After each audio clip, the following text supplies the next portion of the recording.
და სამსასართული არის. ჩვენ თუ სადღაც მოვიდები რომ გაყვანა როგორ აი მაგაზეონე თქვენ ამაზე თანახმა იქნებ ვირთო დავიწყოთ ამაზე ფიქრი და მუშა მაგრამ თუ ამაზე ვიფიქრებ ჩვენ აი მე ჩემური ხო იყო კი გააკეთე ოპერაცია რო ჯერცი გარაფე შეიძლება შეგედებელი ვიქტორ იქ აიმაზე და მთელი აი აი სანავარი რომ მოვიზიდო ვინმე დიდი ინვესტორი მიტოვებული ვიბონე იყო საერთოდ ყველა ხელისუფლების მიერ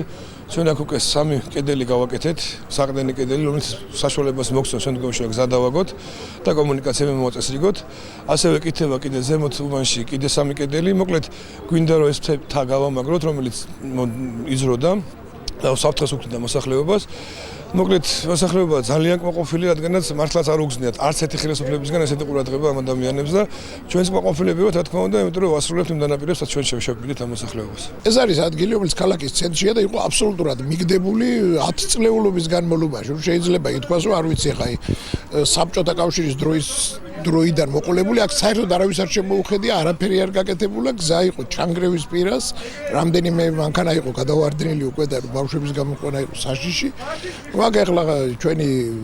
ასე ვთქვათ ძალის ხმებით მე მიმართეთ გამგეობას მათ მოინდომეს და დამტკიცდა პროექტი და აი პირველად გაკეთდა გზა გარემონტი და პირველად გარემონტი და გამაგრებით სამუშაოები გაკეთდა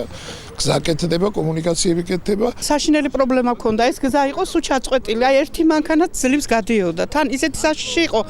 რამდენჯერ ბავშვი ჩავარდა ველოსიპედით ძალიან ცუდი გზა იყო და არც არავინ ყურადღებას არ გვაქცევდა და ეხლა ძალიან მადლობლები ვართ აი მთელი უბნის სახელით გეუბნებით ამას მართლა რომ სულ ლოცავთ ყველას ვისი პროექტიც იყო ვინც მუშაობდა ეს მუშები გადასარევი ხალხი იყო დღე და ღამე მუშაობდნენ აი ღამეც რამდენჯერ 9 საათზე 10-ზე გამოსულ ვარ და ესენი აქ მუშაობდნენ არ მიდიოდნენ და დროულად და კარგად გაგვიკეთეს აი მერიისაც რა თქმა უნდა უდიდესი მადლობელი ვართ ყველას ძალიან დიდი მადლობა